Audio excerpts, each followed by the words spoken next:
CRC for Water Sensitive Cities acknowledges Aboriginal and Torres Strait Islands peoples as the traditional custodians of this land. We pay our respects to these traditional owners, past, present and emerging. We recognise the continued connection to land, water and culture. Today I'm talking to you from Wurundjeri land. Others today will present from Noongar land and from the traditional country of the Kaurna people and the Yugambeh people and from Dja Dja Wurrung country and Tanarong country. If you know the traditional owners of the land where you sit, please take a moment now to acknowledge them.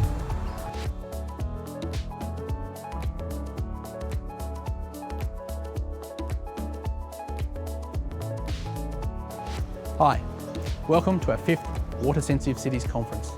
Jamie is my name. I work at the Water Sensitive Cities CRC. I'm based at Monash University. This is our first introduction session. What I want to do now is just talk you through the next 4 days and give you a little bit of an insight in how to get the most out of the conference. We recognise it's a bit of a different format, but we think it's going to be exciting, it's going to be interactive, and there's heaps to learn and heaps to see. I'll run you through our 4-day program. There's also 5 state-based programs that are each a little bit different from each other. Make sure you explore the 5 to pick the sessions that you want to go to and the content that you want to see. We've got a bunch of exciting keynote presentations. We start off today with Herbert Dreiseitl from Germany. He's a bit of a legend in the field of water-sensitive urban design and has been designing iconic sites for many years. And tomorrow we have Professor Billy Giles Kortai from RMIT University. She's leading the way in thinking about livability, well-being and where water intersects. We've had to flip around our 3rd day. Originally it was going to be a full day of national program. We've now converted that into a series of webinars over the coming days. That's a COVID response, but your health and well-being is important to us, so we've adapted the program to suit. We've got 2 more keynotes there. One is Lucinda Hartley from Melbourne, talking about the next generation, I suppose, of how we start to plan for our cities using smart data, co-design and good urban planning. We'll also be talking to Khoo Ting Chai from Singapore. He's one of the architects of Singapore's ABC program and leading water-sensitive urban design there.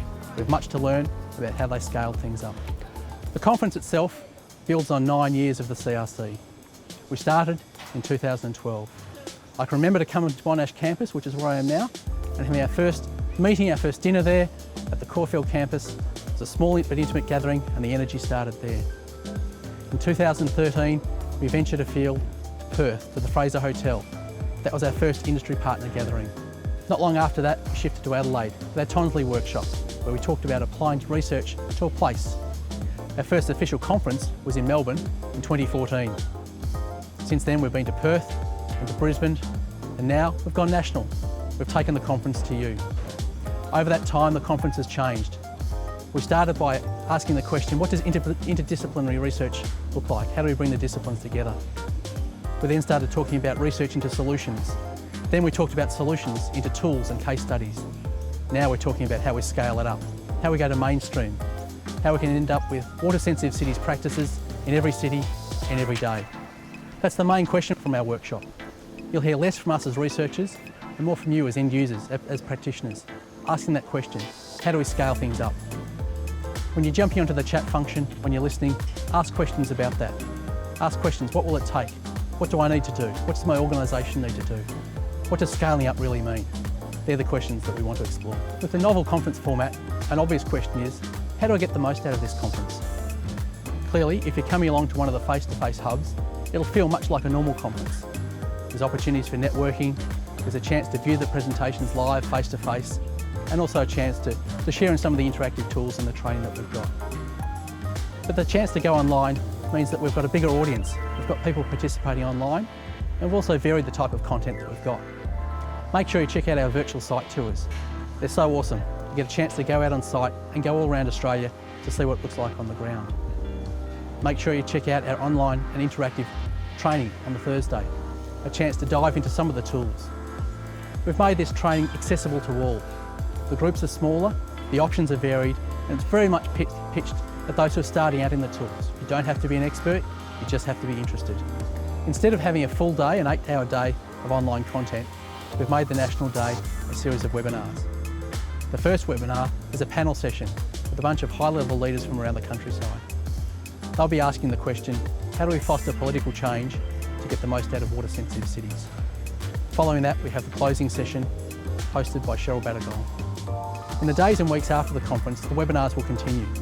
all of the content that we originally planned for the National Day will be in these sessions.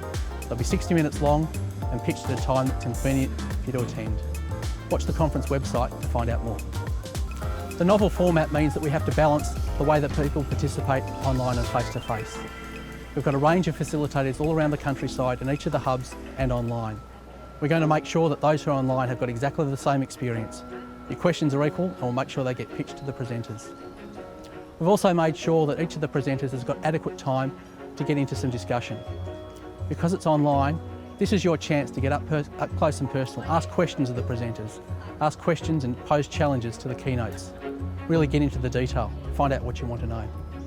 If you have any tech issues, we have a tech team standing by and can help you access the site and get what you need.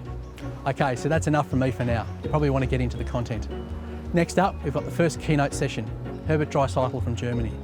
So, grab a seat, grab a cup of tea, sit down and participate. I'm very much looking forward to this and for the next few days.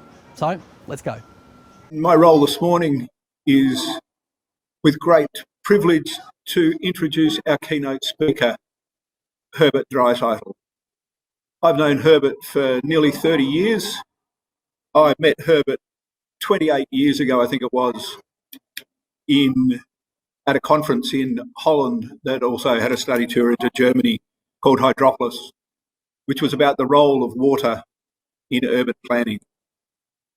I was lucky enough to see Herbert do a fantastic presentation at that time, talking about the great projects that he was starting to roll out.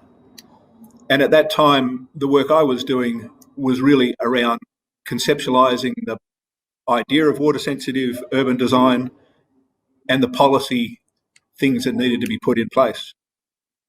Because Herbert's work was leading edge even back then, what I was able to do was bring Herbert to Australia. I think it was in 1994, and we did a study tour and a talking tour around Australia to introduce both the practical experience that Herbert had been experiencing in the project he'd been working on in Europe and the sort of policy ideas that we were trying to promote around water-sensitive urban design.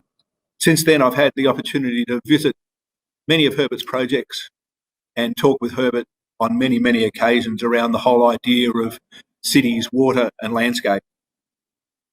Herbert is a leading practitioner, a professor of landscape architecture, and what you'll see in this presentation is a fantastic global perspective of the opportunities that we're faced with as we face the challenge of an increasingly vulnerable situation with climate change and the growth of urban spaces.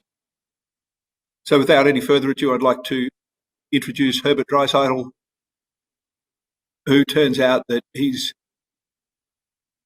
birthday is tomorrow. So we're celebrating Herbert's birthday as he presents us this fantastic overview of water-sensitive cities from his global perspective.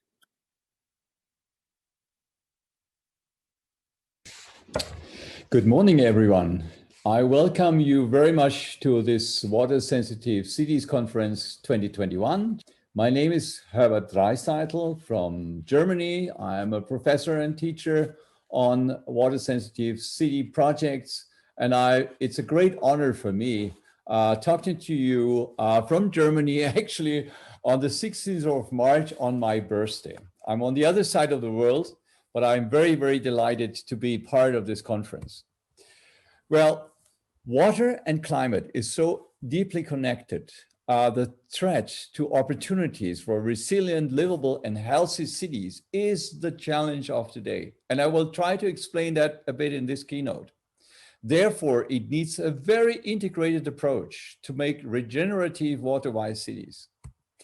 Well, I'm talking to you at the moment from my little town Überlingen in Germany on a beautiful lake, which is actually placed between the Alps, the Swiss Alps, getting all the glacier water melting in the spring between Switzerland, Austria, and Germany. What makes this landscape so special?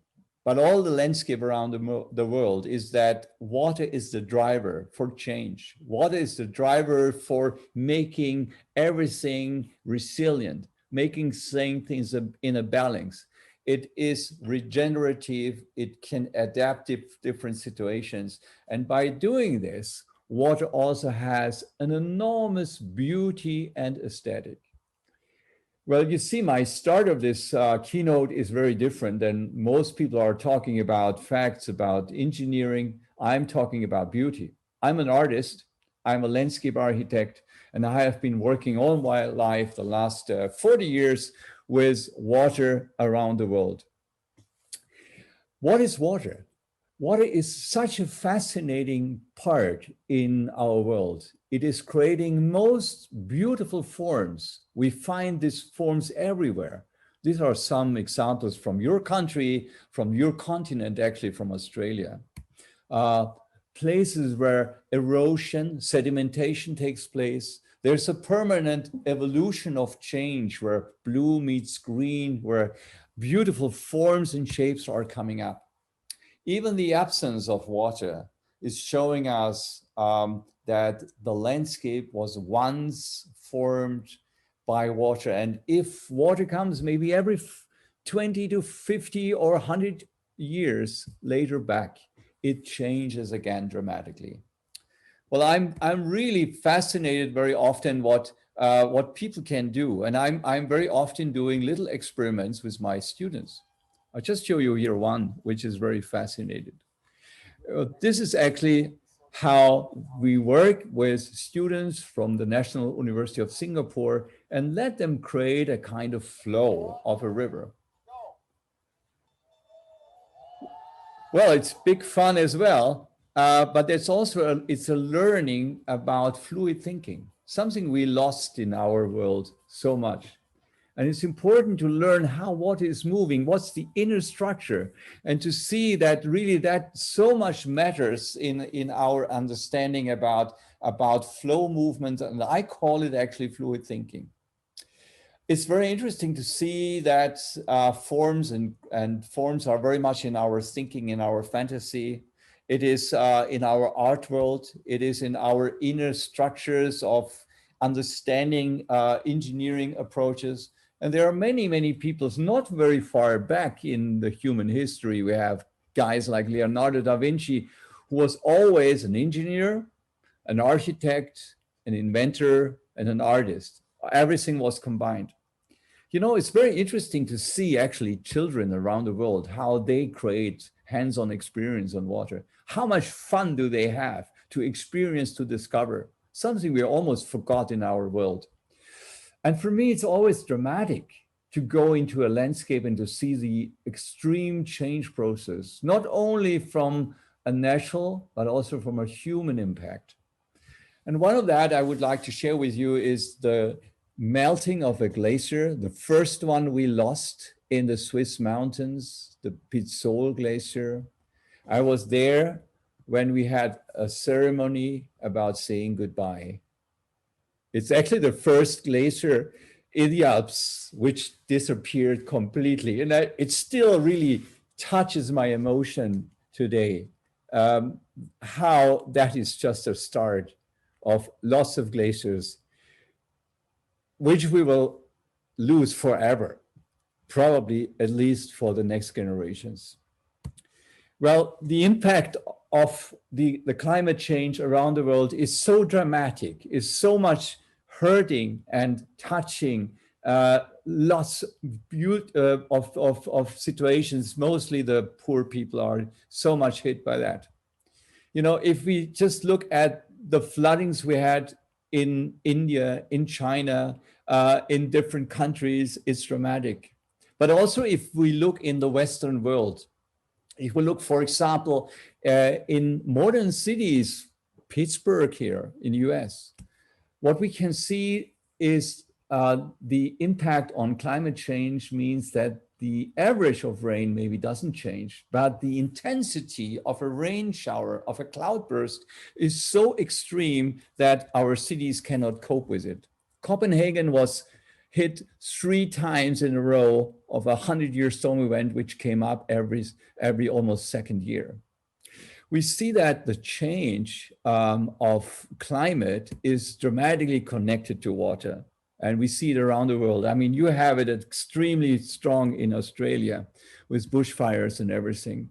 We see it in the Amazon. We see forests disappearing by the extreme heat waves and loss, and that we don't have water at all. It also affects our livability on this planet in cities.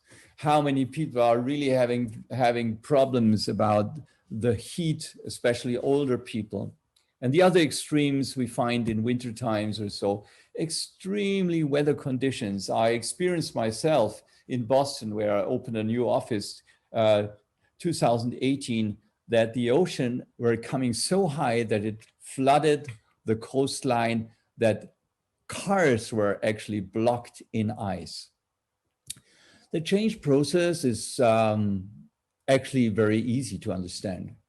The natural balance of evaporation, of infiltration and flow off on surface is always in a kind of balance in a natural environment. Agriculture already is changing that balance. And if we go to urban areas where everything is hard surface, sealed, it was asphalt and concrete, there is a direct runoff of water, very little infiltration, and of course, very little evaporation, which means we have no cooling effects in our cities. Well, that all actually comes to the question, can we be more smart? Can we work more on nature-based solutions? The hard engineering we had the last 100 years, and actually in some countries, it just almost like the last 50 years, was always to see water as a problem. To get rid of water was the most important topic for architects, engineers, and city planners. To get rid of water in pipes and canals and drains out into the ocean as fast as possible. But what we forgot is that nature works different.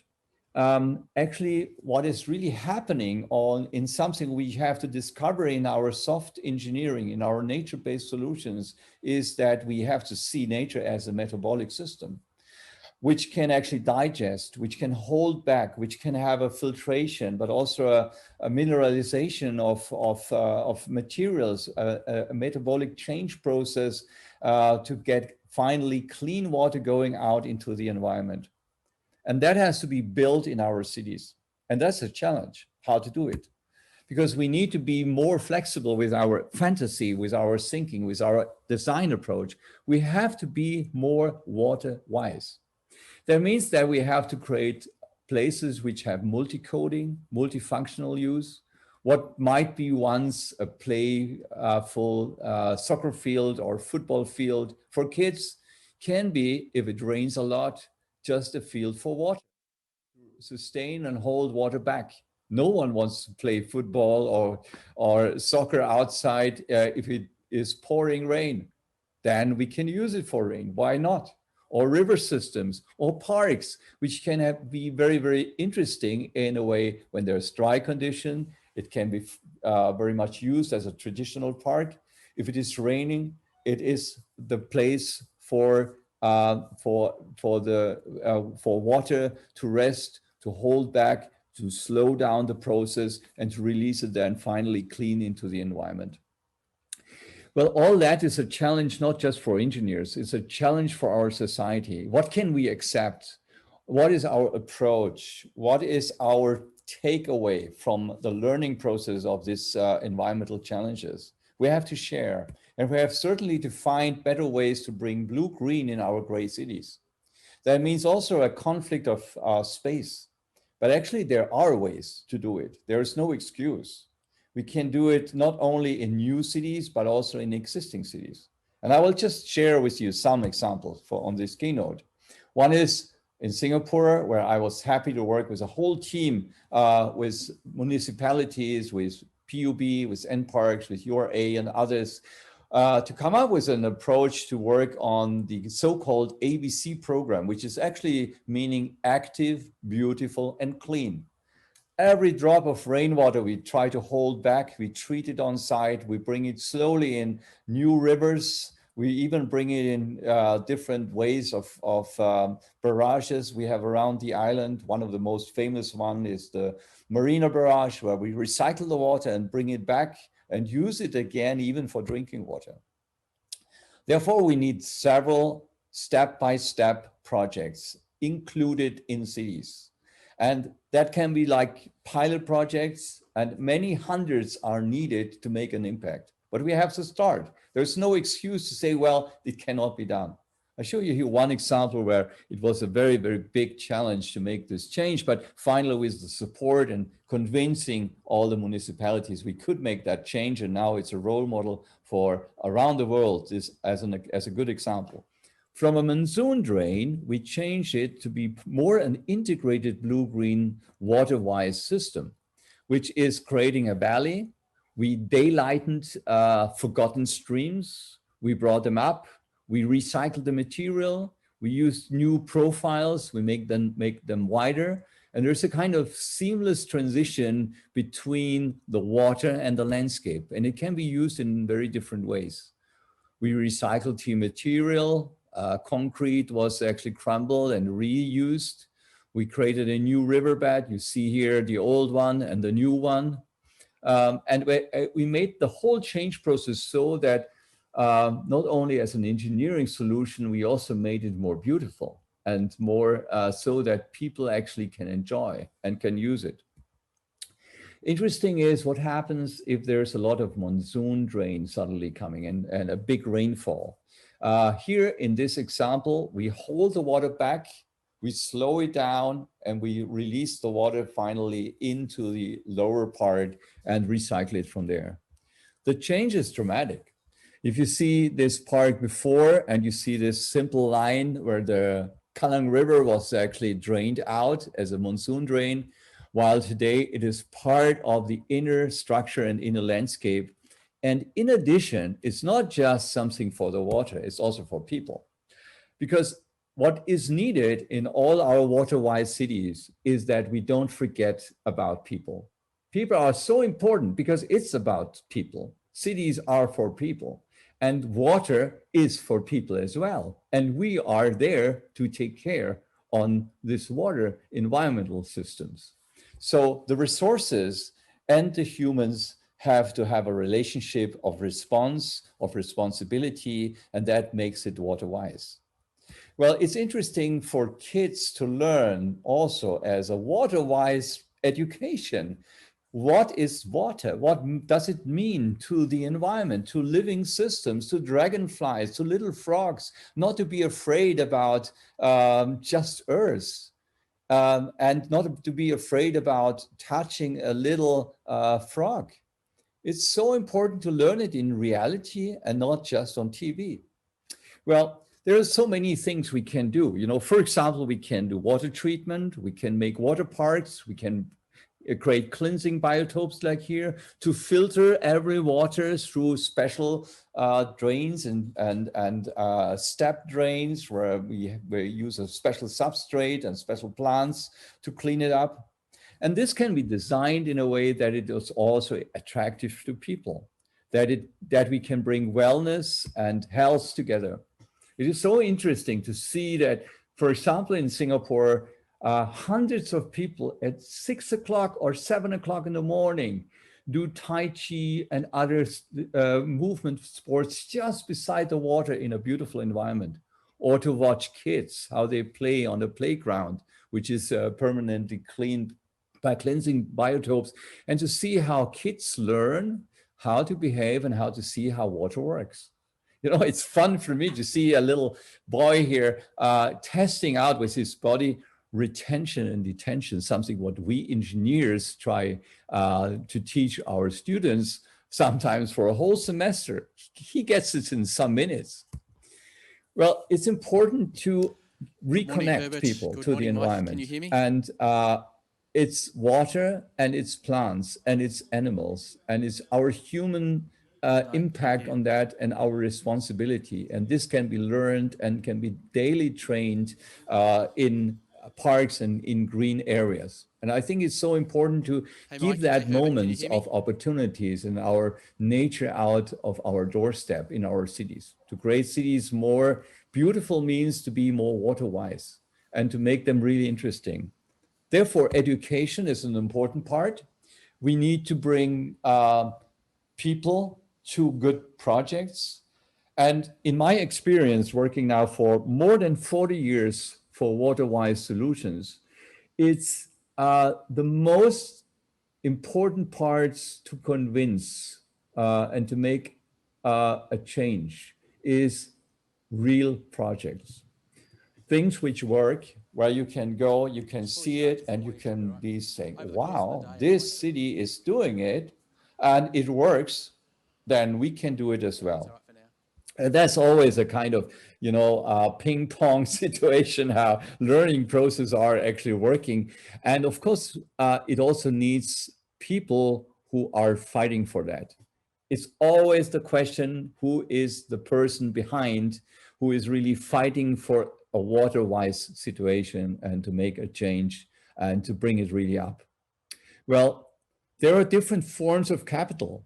We create values, we create natural capital. And it's not only that real estate goes up, we can also see sometimes in our cities that biodiversity is coming back. I'm very proud to say that in many of my projects around the world, the most interesting success factor was that we suddenly had wildlife coming right into the city. Dragonflies, here fish otters in Singapore, herons, sea eagles coming back, and so on.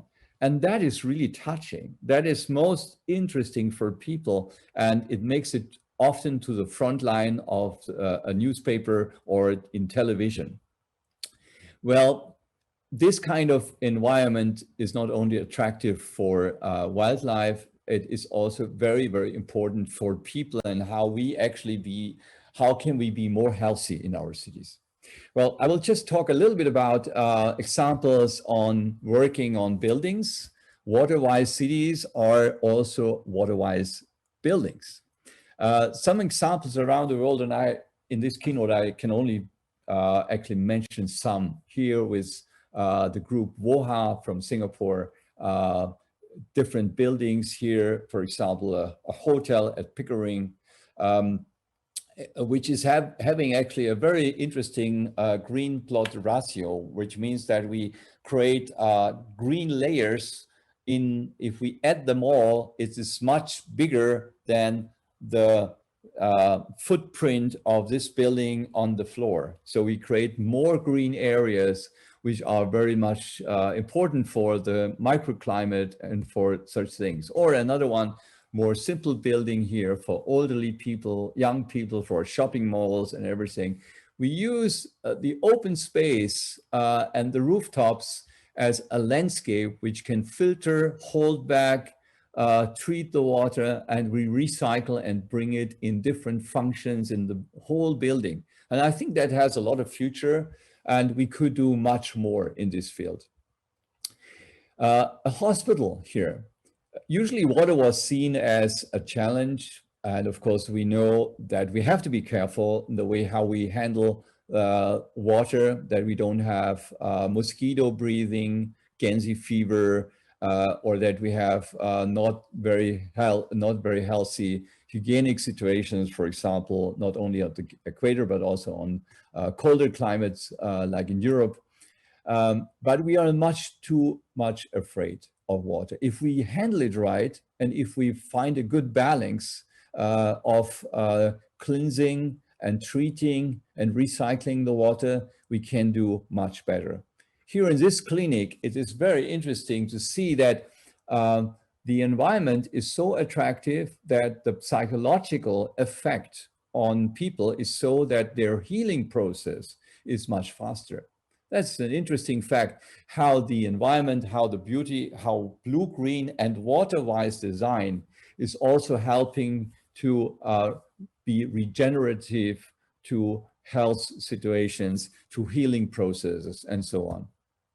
a very interesting new discovery, actually, maybe just for the last 10 years, and it's with the world biophilia getting around the world, and is more and more important. I will finally show some examples which are in existing cities. This one, Portland, Oregon, on the west coast of the US. An industrial site which was transforming to be more used as a housing situation. Before it was just industry.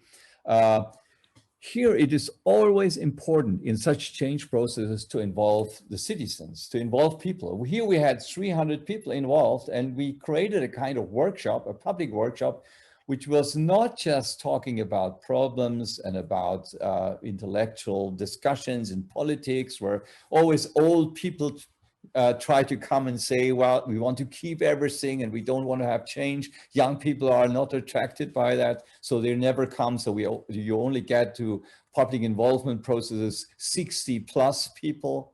Well, that's totally old-fashioned, boring, not future orientated. I think stakeholder involvement and ways to engage the public has to be so sexy and interesting and artful that you get young people, because it's about their future, it's about their city, it's about their landscape, it's about their water-wise city, and that needs different forms. Well, I cannot talk in this keynote about how to do it, but if you like, we can actually follow up on questions, and might have also a session later on this. Well, water collection in this project takes every drop of water from the sites, from walkways, brings it into the park, filters this water. Some of that water is then recycled, and of course the clean water then is brought out into the river. We also included in this project, and this is actually what I would like to mention as water-wise, is also to bring art into that. Art is an extremely important tool to bring the human language to the natural language, to translate nature into our human mindset, and to make it more spiritual, and to make it really to a human level. And I think art is an extremely important translator for that. And it's something we are very, very strong in our culture related to this question about how can we actually be artful. Well, in this project is a kind of performance. The art is showing how different layers were taken away, like the old train tracks are now transformed to an art wall. People use these spaces a lot. They do art performances here. They make playful ways of dance, like a dragonfly here. Or suddenly it's a place where you can be with contemplation, study things, and you might see suddenly an osprey coming down, catching a fish, or you see beautiful dragonflies. Finally, Germany here, we have a lot of mining and a lot of industry which has to be transformed. We cannot actually spread out our cities. We have to reorganize old cities to reuse and recycle. Here, a recycling city project in Offenbach, very close to Frankfurt, which is actually the capital for the finance capital, at least in Germany, maybe even now in Europe. This place is very, very important and attractive as a new housing place. Before it looked like that, very industrialized, an old industry. We recycled this. We used some of these old cranes, but we created a new water-wise city where every drop of rainwater is treated. And if you do that, you have to start with water and with landscape and then bring in the buildings. So actually the ecosystems and the blue-green infrastructure needs to come in first and not at the end, because otherwise you lost the battle. So here, this project is very, very attractive today. We have hundreds and hundreds of people walking by, going to restaurants, sitting in cafes, enjoying the landscape. And it's all about water-wise cities, which is attractive to people. Well, I think in future we have a lot to do in our landscapes, which are transformed by mining. And I know in Australia, we have a lot of challenges in this field. And even on that big scale, we have to be water-wise and find forms. I'm actually working at the moment for a system here for brownfield projects for mining in Germany to create new landscapes which are more water-wise and water sensitive.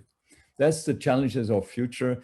And I will end this keynote not only with a very large perspective, but also with a very small, tiny perspectives. You know, everything matters, every drop, and it's often the small projects in front of your doorstep which are important. In my city, this little town Überlingen, where I'm just sitting now and talking to you, has a landscape exhibition. It's starting on the 9th of April, and we created a kind of project with floating gardens, floating islands or floating gardens on this lake. The lake is for 4 million people drinking water, and we celebrate this lake with floating platforms which can go up and down by about 2 meter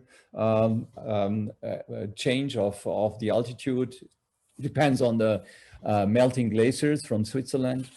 It's done artfully, it's done with water plants, it's done with different layers, it's done with the profession of landscape people to show the beauty of blue-green on these floating platforms.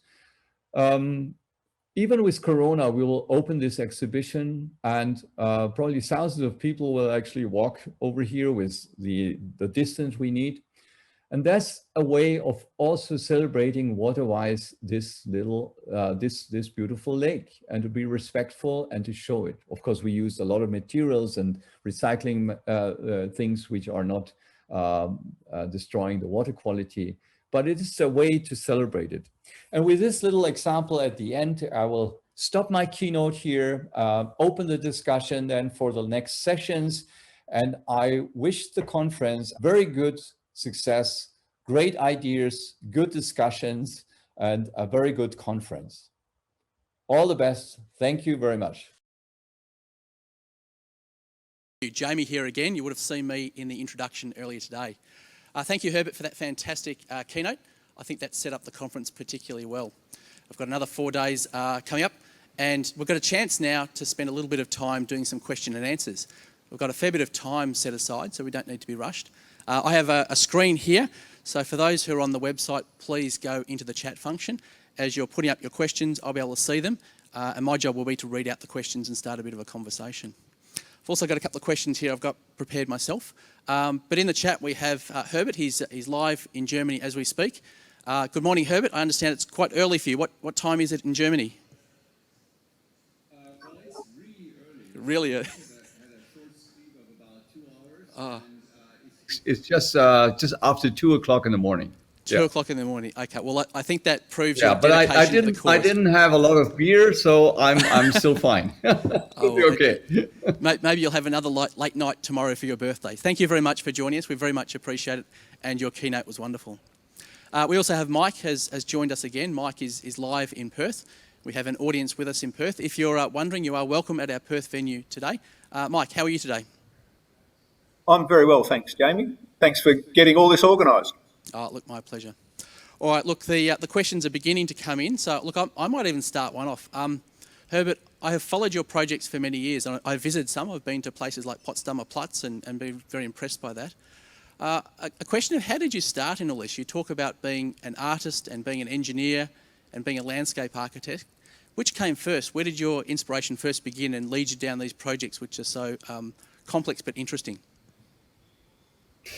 Well, honestly, I was not starting as an engineer or as a landscape architect. I was more interested, really. I was fascinated by the. I have to say this really honestly. I was fascinated by the beauty of water, and I was thinking it is so important that we create our cities more respectful, more artful for water, and this came out basically of the need that I saw so many young people being totally disconnected to the environment. I was working with drug addicted people. So I was really working in therapy first. And then I started to work more and more into the field of helping water to be to have a better condition in our cities. And I think now it's extremely important because now we have the whole climate crisis around the world. And but my starting point was really very much as an artist, thinking more philosophically and more from the artistic approach. Thank you, Herbert. A question that comes from that is the types of water projects that we see in our cities, are they best led by engineers, which is the traditional approach, or should we get someone else to lead them who's got more of that community or artistic flavour to their work? I wonder if you have thoughts on that. Well, I think it is not neither nor. Both is needed. I think good engineering is actually a key to be successful in our cities and in our environments. But the point is that in our tradition of engineering, we were actually getting away from involving really humans and people and citizens. I think if I just look at cities around the world, usually the management of water is done by engineers and basically out of sight, out of mind of people. So people pay tax, people give the responsibility to someone, and they want to get everything, all the services done fine, done right. Only if something doesn't work right, then people stand up and get an awareness. And I think this is wrong. I think water is so much in the day-to-day experience of our world. And it's important that involvement of citizens, the beauty, the design of landscape and city planners, and the engineering, all that has to come together hand in hand. Thank you. Look, we've just had one question come through. I'll read it out from Emily Jean Good. A question about here how to get the community more interested in the more engineering or water treatment aspects. And if I think about my own experience, we've done a fantastic job in cities of hiding water. We bury it underground in big pipes, or we put it behind walls and behind fences and things. And some of the things that we see today in some of the site tours is bringing that back to life. And as you said, energising people's connection with water. So do you have any good ideas of how we can turn that around, how to actually get the community interested again when we've discouraged them from doing that for so long? Well, I think there are many ways. There are many ways to do so. And I just want to be very practical. I mean, I had many, many projects where I involved citizens. The key is very often if there is any change process going on in the city. Let's say you have to rebuild or redesign an area, a quarter in the city, and it's about new roads, it's about fixing a problem, it's about also if there were serious floodings or droughts.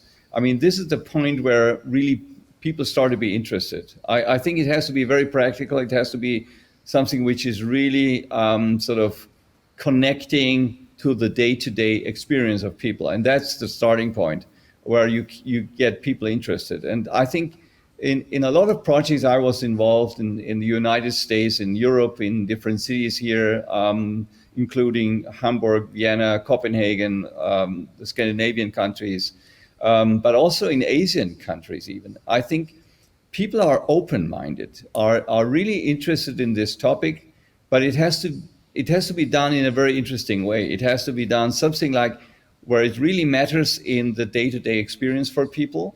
And it should not be just engineering, a language for engineers. It has to be a language which is really sort of capturing the interest of local people. Fantastic. We're going to try something novel here. We're going to cross now to our audience in Perth. We've asked people who are visiting in Perth if they have any questions to make their way up the front to the microphone.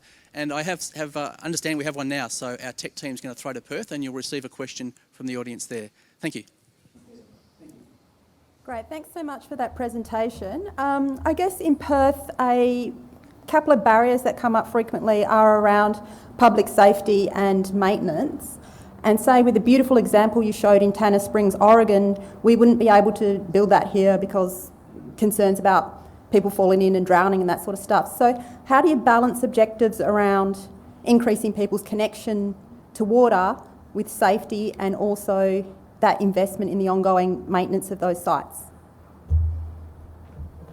Well, thank you for this really good question. And I think this question always comes up in many projects, in many discussions, safety is an important part. And I think maintenance and safety is usually a key for success in a long-term project, that it really can stay and can work. And I take it very serious. But very often, I think the safety topics or safety issues are discussed in a totally wrong way.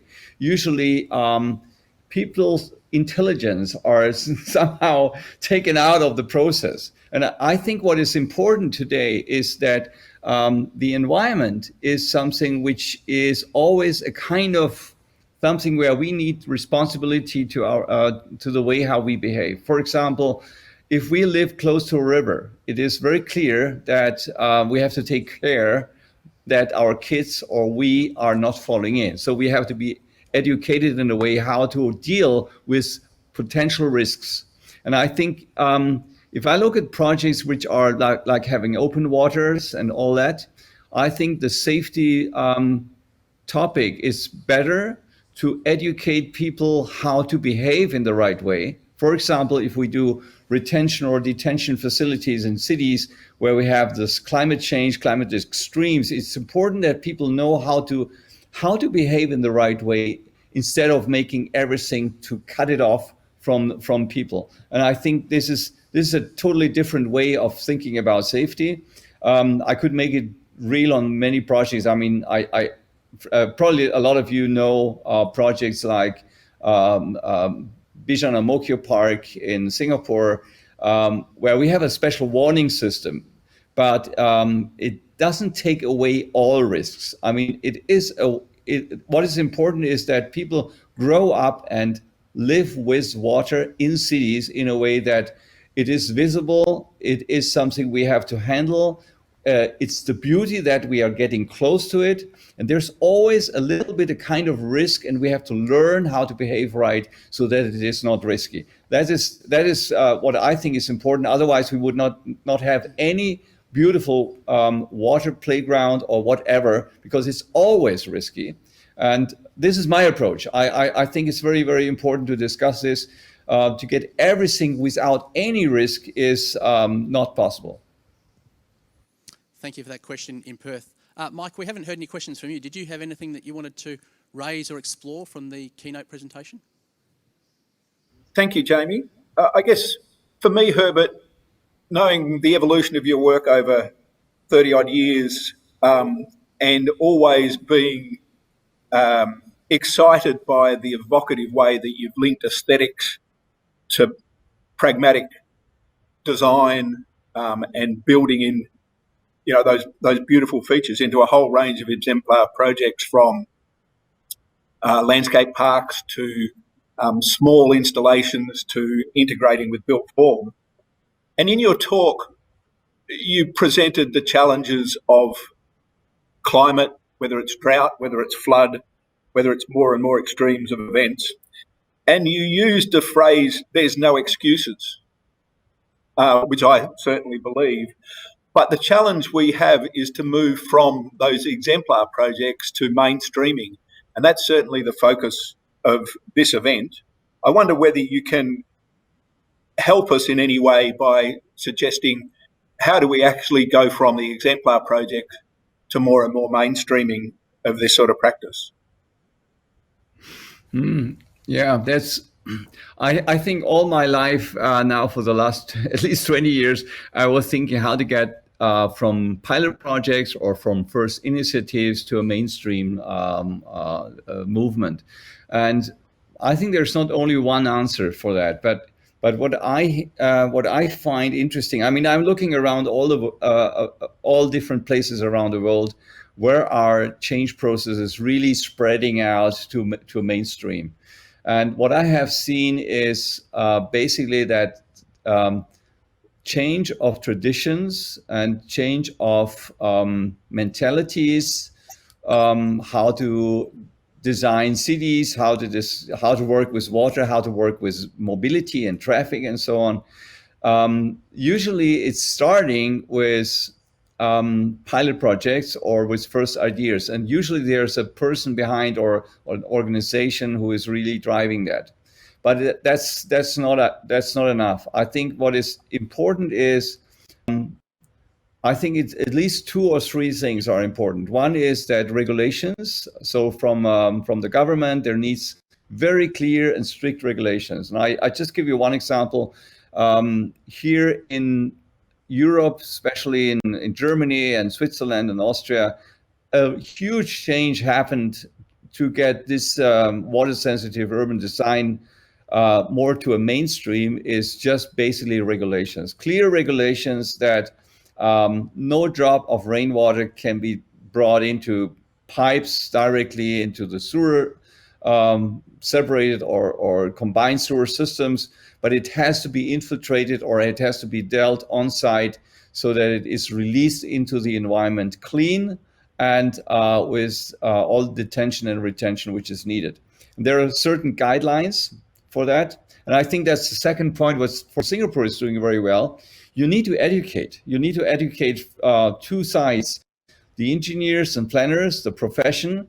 And second, you need to educate also people. You need to educate the population that the new approach about water means that water will be part of your life, will be part in front of your doorstep. You will see if there is a lot of rain that water can stand on some green spaces, which might not be useful then, will not be used for football or soccer.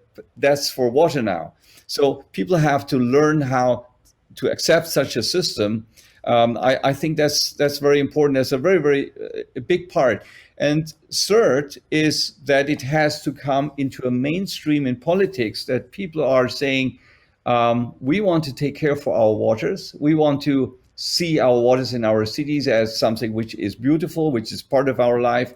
And actually that's happening right now in my region. You know, I'm living on southwest of Germany. We were, and that's why, Mike, we know each other very, very long. You know that I was always kind of a pioneer in projects, but now I'm actually even working in politics. I'm very proud that last night our party was the strongest party here in the Southwest. We got more than 32%. So we're the strongest party now, which is the Green Party here.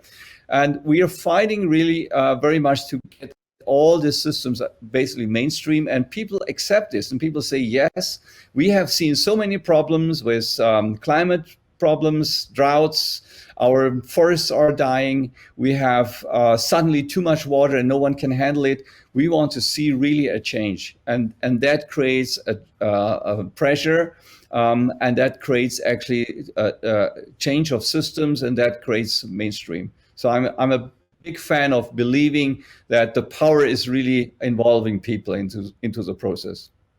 So it's from both sides, top down and bottom up. Question and answer. There was a good one that we had on the chat just before, which was asking about affordability of some of these projects. To say some of the Tanner Springs Park, Singapore, a lot of money invested in those. Are there examples of projects that inspire you in the similar line to the principles you talk about, that were perhaps lower cost, or even in developing countries where money is not as available as before? So I wonder if there's some cheaper versions but achieve the same kind of outcome.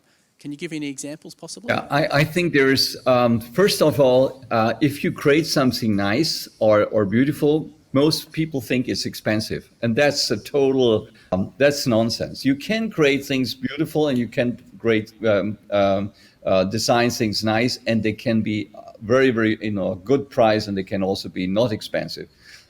It's basically that what I think is important from a economic side, that you see that investment you have to do it in the way, of course, what is affordable, but you can do design of water sensitive urban design in a very easy way, because it's usually on surfaces, it's managing the surface. But you need to do some tricks. You need to bring multifunctional uses to it. So you need to have a win-win and an add-on project. Second, you have to count also, and I think this is what the future will be more and more, that we have to see what are the additional values we create and give to cities. If we take that into account, then you can see that investments are really having a much better return.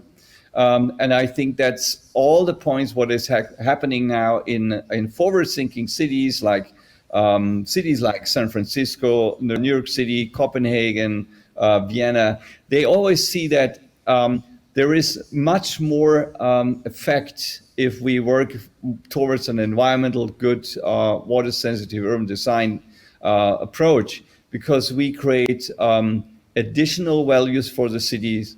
We create symbolic capital. We bring biodiversity back. We create a better microclimate, and all that really matters because it lowers down costs on other effects. And if we take all that together, then we see investments are actually very, very, it's cheaper to do it this way than to do it in the old conventional way. I remember looking at one of the designs you were working on when we were in Singapore once, which was around Jakarta, and trying to unpack the challenge of a big complex city like Jakarta. Maybe that's a classic example of somewhere which is, challenged financially, but also trying to figure out how to integrate that whole change process. Maybe you can talk a little bit about that example. Yeah, I mean, I'm working actually in a lot of cities which have not so much money also now. Indonesia, for example. Jakarta was one example you just mentioned. In Jakarta, actually, I'm just working also with my university and with my students on a large development for helping Jakarta on some areas, because Jakarta, as you know, I cannot mention that all, has very, very different problems on especially on water. Groundwater is coming up, the level is rising, the city is sinking because we extract too much groundwater from a sandy soil and all that. What we are doing there is quite for large areas. I give it to the city where we really come up with nature-based solutions, which are affordable, which are cheaper, which have a long standing goal for a longer perspective. And it's really managing water in the landscape in a much more smart and clever way. And it's basically system thinking that we don't have to invest, but if we give the right direction and regulations from the government and from private investors, then if everyone follows this line, then we can actually manage for the next 50 to 100 years better solutions and also fight climate change.